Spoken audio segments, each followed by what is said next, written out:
This story is entirely fictional. The methods or practices mentioned in it are not valid and have no connection with any real life, person, or event. It has been written only for educational and entertainment purposes, to help people learn English, and for those who enjoy reading or listening to stories. The Curious Journey of Aarav and his Father. It was a bright Sunday morning.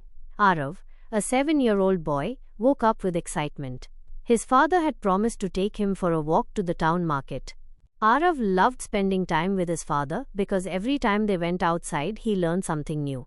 He was a very curious child who always asked questions, and his father never got tired of answering them with patience and love. "Papa, are we going now?" Aarav asked eagerly, holding his father's hand. "Yes, my son, let's go and see the world around us. But remember, the best way to learn is to ask questions," his father replied with a smile. As they stepped out of their house and reached the main road, Aarav noticed something colorful at the corner. It was a traffic signal. "Papa, what is that light with 3 colors?" Aarav asked. His father bent down to his level and explained, "That is called a traffic signal. It controls the movement of cars and people on the road. The red light means stop, the yellow light means wait, and the green light means go. If everyone follows it, there will be no accidents." Aarav's eyes sparkled. "So red is for stopping, yellow is for waiting, and green is for going. Wow, I will never forget that." A few steps later, Aarav saw people walking on a raised path beside the road. "Papa, why are they not walking on the road like us?" "That, my dear, is called a footpath. It is a safe place for people who are walking. Roads are for cars and bikes, but the footpath is only for pedestrians, the people who walk. Using the footpath keeps you safe." Pedestrian. Footpath. Aarav repeated slowly, practicing the new words. They walked further, until they reached a big wall, where a huge paper with pictures and words was pasted. "Papa, look. What is that big picture on the wall?" His father explained gently. "That is a poster. A poster is used to show messages or advertisements. Sometimes it tells people about a new movie, sometimes about a shop, or even about health and safety." "So a poster is like a big paper that speaks without talking," Aarav giggled. "Yes, exactly," his father laughed. When they entered the market area, Aarav heard the sound of water splashing. He turned his head and saw a beautiful structure throwing water into the air.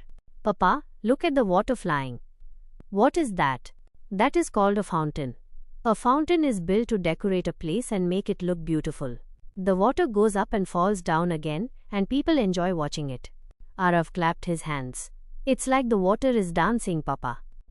As they walked deeper into the market, they saw a small shop with bright glass jars. Aarav pointed and asked, "Papa, what are those round red things?" "Those are called candies. They are sweet treats that children love. But remember, too many candies are not good for your teeth." Aarav laughed. "Okay, Papa. 1 candy is enough for me today." His father bought him a small candy, and Aarav happily licked it as they moved forward.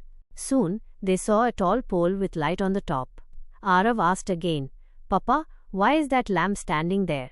"That is a street light. It helps people see the road at night. Without street lights, walking or driving would be dangerous in the dark."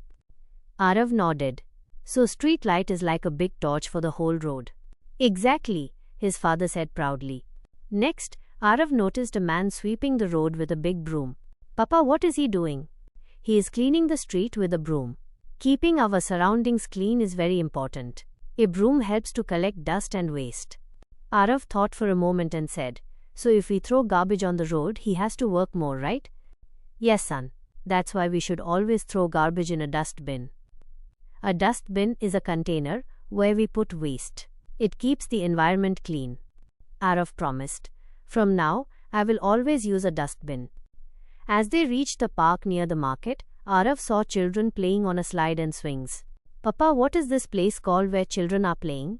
"This is a playground. It is a place where children come together to play games, run, and enjoy themselves." Aarav's eyes shone with excitement. "Can I play for a little while?" His father smiled. "Of course, but only for 10 minutes." Aarav slid down the slide with laughter, and then returned to his father. They continued their walk and soon saw a building with many books displayed at the entrance. "Papa, what is this building with so many books?" "That is a library. A library is a place where you can read and borrow books. It is full of knowledge." Aarav whispered in wonder, So many books in one place. One day, I will read them all. His father hugged him gently. That's the spirit, my son. On their way back home, the sun was slowly setting. Aarav noticed the beautiful orange sky. Papa, the sky looks like it is burning. Why is it orange now? His father explained. That is called sunset. Every evening when the sun goes down, the sky changes its color. It teaches us that endings can also be beautiful. Aarav kept looking at the sunset quietly. Then he said, Papa, today I learned so many new words. Can I tell you? Of course, go ahead, his father encouraged. Aarav counted on his fingers. Traffic signal, footpath, poster, fountain, candy, streetlight, broom, dustbin, playground, library, and sunset. His father clapped proudly. Wonderful, Aarav. You not only learned new words but also their meanings and how to pronounce them. Always keep this curiosity alive. A curious child grows into a wise person. Aarav held his father's hand tightly and whispered, Papa, will you always answer my questions? His father kissed his forehead and said softly, Always, my son, always. And with that promise, they walked back home, carrying not just candies and smiles, but also a bag full of knowledge and love. Don't forget to watch my YouTube channel. Don't stop. Learn together. Like, share, subscribe, and hit the bell icon.